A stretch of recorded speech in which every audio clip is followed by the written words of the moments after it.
Wow, ito naman yung energy sa inyong guidance sa inyo from your guides mga kapiksi. This is about manifestation. So, ibig sabihin nito guys, no, your guides will definitely help you na ma-manifest yung mga desires mo. Parang bibigyan ka nila ng some kind of booster, magic ganyan.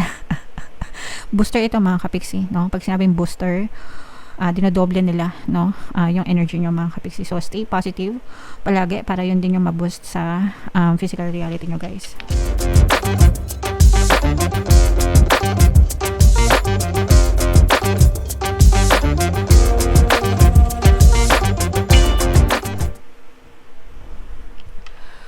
Hello guys, hello Sagittarius. Welcome back to Pinay Pixie Tarot. Ang pamagat ng episode natin for tonight is sa loob ng 60 days mga kapixie. So, titingnan natin yung strongest energies nyo for 60 days guys. Ito yung spread na gagamitin natin. And ito naman yung ating tarot dice mga kapixie. Okay? So, kung ano na lang yung makaresonate guys, take that message kasi hindi lahat ng mensahe ay mag-resonate sa inyo. So, tingnan natin kung ano yung strongest energies nyo sa loob ng 60 days mga kapixie, kung ano yung magiging focus ng energy nyo. So, this is about money mga kapixie, no? For some of you guys, you're trying to find ways kung paano nyo mai-improve yung inyong money situation to the point na naghahanap kayo ng mga tao na pwedeng makatulong sa inyo, collaboration, teamwork, pwedeng naghahanap kayo ng mga kasosyo sa negosyo nyo kung may business kayo, o kaya naman pinapalakas nyo yung profile nyo kung kayo ay mga freelancers, naghahanap kayo ng mga magagandang clients, working with good clients na pwedeng magbigay ng mga positive feedback sa inyo, sa business, ganyan, marketing.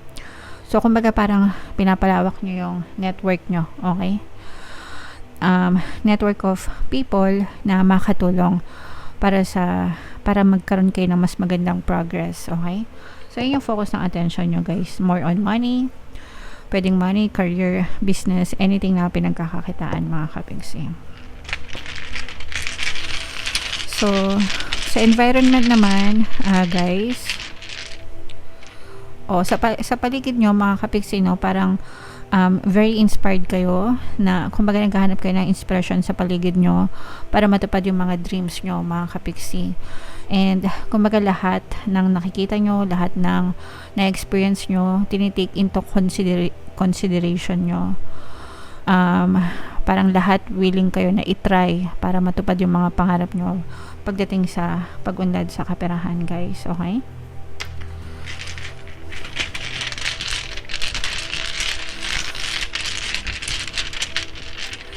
So, yung next energy naman, guys, ito naman ay sa past energy nyo, mga kapixie. This is abundance of love, family ties, mga kapixie. Ibig sabihin, pamilya mo mismo ang sumusuporta sa inyo, mga kapixie. Para sa kanila ka bumabangon, para sa kanila yung ginagawa mo, sila yung nagbibigay sa'yo ng drive, motivation, inspirasyon para mas lalo ka magsikap, mga kapixie. Okay?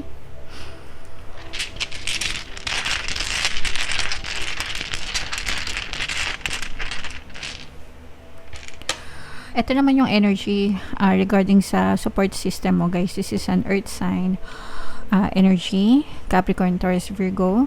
For some of you, pwedeng may earth element kayo sa inyong natal chart, or you may be dealing with an earth sign. Pwedeng merong mismong earth sign na tumutulong sa'yo, no? So, again, Capricorn, Taurus, Virgo, or pwedeng may guidance ka from another person na tinuturuan ka ng mga tips, no? Mga tips, nagko-coach sa'yo, nagbe-mentor sa'yo. Kumaga, kapag may tanong ka, palagi siyang nakaalalay sa'yo, mga kapixie. So, masarap yung ganito na meron talagang support system, guys. Okay?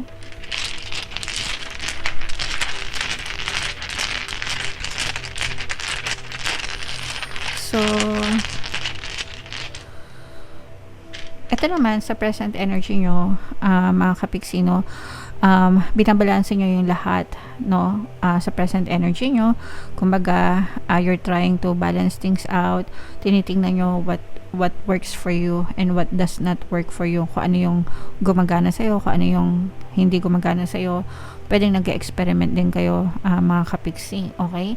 And then, syempre, kung ano yung mga hindi gumagana, scrap nyo na. And then, kung ano naman yung best practices na magko-contribute sa inyo, yun yung, doon nyo i-focus yung attention yung mga kapiksi. Alright?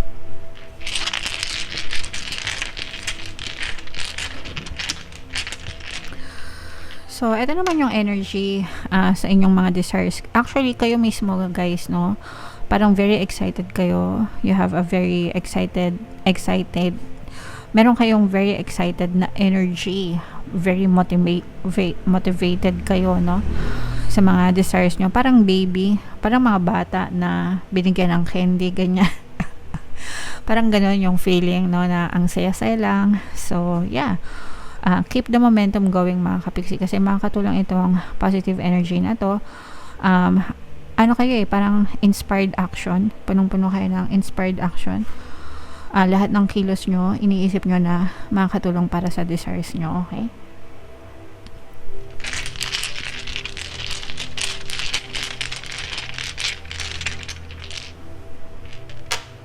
Yes, so ito naman, mga pagbabago na pwede nyo ma-experience, mga kapiksi. So, bukod dun sa very excited kayo, mga kapiksi, very love nyo rin yung ginagawa nyo. Kumbaga, sinasamahan nyo rin ng emosyon, mga kapiksi. And habang nagtatagumpay kayo sa journey na to, or habang naglalakbay kayo, mga kapiksi, natututo nyo ang mahalin, no? Itong ginagawa nyo, mga kapiksi. So, yan yung magiging positive change na impact sa inyo, guys. Okay?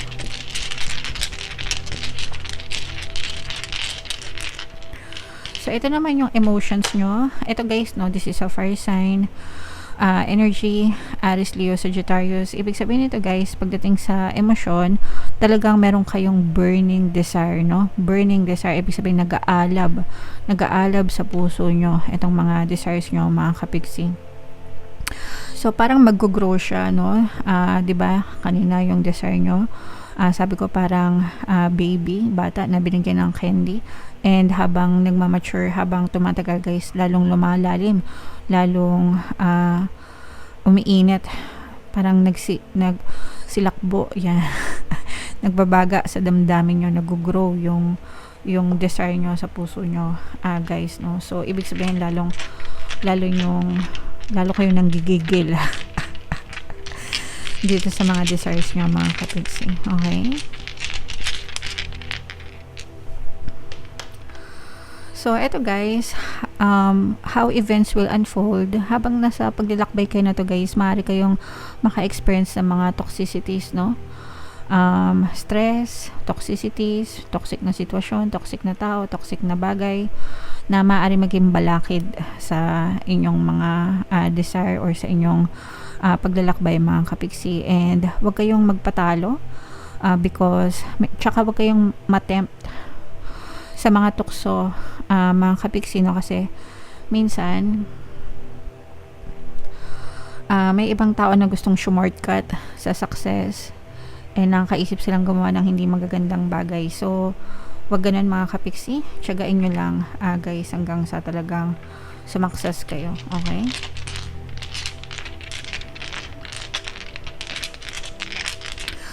So, ito naman, guys. Ito yung energy. Wow! Ito yung energy, mga kapiksi, na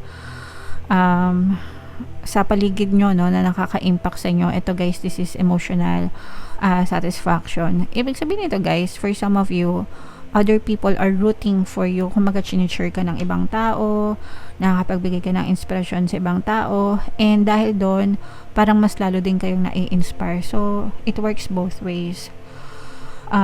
Nakakapag-inspire ka ng ibang tao, and at the same time, sila din nagiging inspiration sa inyo. Okay? So, nakakatulong siya parehas, mga kapiksi.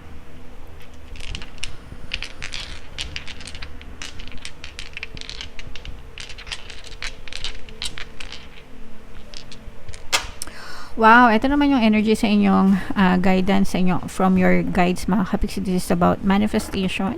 So, ibig sabihin nito guys, no, your guides will definitely help you na ma-manifest yung mga desires mo. Parang bibigyan ka nila ng some kind of booster, magic ganyan. Booster ito mga kapiksi, no? Pag sinabing booster, dinodoble nila, no? Yung energy nyo mga kapiksi. So, stay positive palagi para yun din yung ma-boost sa physical reality nyo guys. And in the near future mga kapiksi, tingnan natin yung energy nyo in the near future guys. So, ito naman guys, habang nilalakbay nyo ito, mas nagkakaroon kayo ng linaw sa isip nyo, no? Nagkakaroon na kayo ng parang clear purpose, clear vision, clear mission, yan. Parang mas nagiging malinaw sa inyo kung bakit nyo to ginagawa and kung bakit nyo siya gustong ma-achieve, okay? Yung iba sa inyo, parang nagkakaroon din ng purpose sa buhay. Minsan ganun, no? Habang naglalakbay tayo, nagkakaroon talaga tayo ng nakikita natin yung mga purpose natin, mga kapiksi. And yung final conclusion, itong inyong reading mga kapiksi. Yes, so ito guys, ibig sabihin nito, dito sa journey na to guys, no, makikilala nyo yung mga taong loyal sa inyo, yung mga taong sumusuporta sa inyo, and yung mga taong ida-down ka. Again guys, no, meron ditong toxic na energy. Dito, lalabas dito kung sino yung mga taong tutulong sa'yo, mag-stick sa'yo through thick and thin. And makikilala mo rin yung mga taong magta-traitor sa'yo, yung mga taong naiinggit sa'yo, yung mga taong ibababa ka, mga kapiksi kapag ka nagtagumpay ka na. Okay? So, ganun talaga ang buhay. Alright. So, comment down below, Sagittarius, if feeling nyo naka-resonate kayo dyan. Buo na tayo ng isa pang card. Ito guys, i-mind nyo na tong mga manifestation na to, mga kapiksi, itong loyal friends na to guys, no? Itong mga dreams, no? Mga pangarap sa buhay, yung mga magaganda guys, i-mind nyo na sa comment section. Buo na tayo ng additional message guys, habang sinashuffle ko to. Panoorin nyo muna yung video natin regarding sa ating paano mag-manifest ng abundance video course. Kapiksi, sawa ka na ba sa mga struggles at hirap sa buhay mo? Masipag ka ba at masikap sa buhay ngunit hindi ka pa rin umaasenso? Ilang beses ka na bang nag-attempt magnegosyo at mag-invest pero palagi ka pa rin nalulugi? Sa pagkakataon na ito ay maaaring may subconscious beliefs ka na nagiging balakid sa iyong pag-unlad at pagyaman. Introducing, paano mag-manifest ng abundance video course. Dito ay matututunan mong ma-overcome ang mga balakid mo para tuluyan ka ng umunlad, umasenso, sumagana, maging matagumpay, successful at maswerte sa iyong kabuhayan, pera, trabaho, negosyo sa lapi at kaperahan ng bonggang-bongga. Dali, mag-send na ng email sa pinoypixitaro@gmail.com at simulan na ang iyong pagyaman ngayon. Alright, so sa lahat ng gusto mag-avail ng course guys, naka-flash sa screen nyo. Una, meron tayong paano mag-manifest ng abundance video course. Meron din tayong paano mawala ang third party at magkaroon ng harmonious na relationship. And meron din tayong paano pabalikin si ex, revise breakup. Sa mga interesado guys, mag-send lang kayo ng email sa pinoypixitaro@gmail.com. And by the way mga kapiksi, no, sa mga interesado, ito yung mga recommended na pampaswerte bracelets na sinasabi ko sa inyo. Ito yung Aventurine mga kapiksi, and ito naman yung Citrine guys, both recommended para sa pampaswerte. Sa mga interesado guys, check description box tsaka comment section. So ito naman guys, yung additional na message para sa inyo. Be clear about where you are putting your focus right now. Focus on your desired outcome. You have everything within to create the life of your dreams. Stop doubting yourself for once. This is your time. We've got you. So, very important guys na mag-focus kayo sa desires nyo. Always remember na whatever you focus on manifests. Kung ano yung fino-focus ng attention nyo, whether positive yan or negative, yun yung nagfo-focus sa buhay nyo. Yun yung na-experience nyo sa buhay nyo. So, kung negative yung mga sitwasyon nyo right now, ibig sabihin guys, nakafocus kayo sa mga negative na bagay mga kapiksi. So, you have to shift your focus sa mga desires nyo, sa mga gusto nyo, no? Para magbago yung sitwasyon nyo, Sagittarius. Alright, so comment down below guys if feeling nyo naka-resonate kayo, and yung mga magaganda dito guys, i-mail nyo na sa comment section. Thank you for liking, sharing, and subscribing guys. See you next time. I love you all. Have a nice day. Bye bye.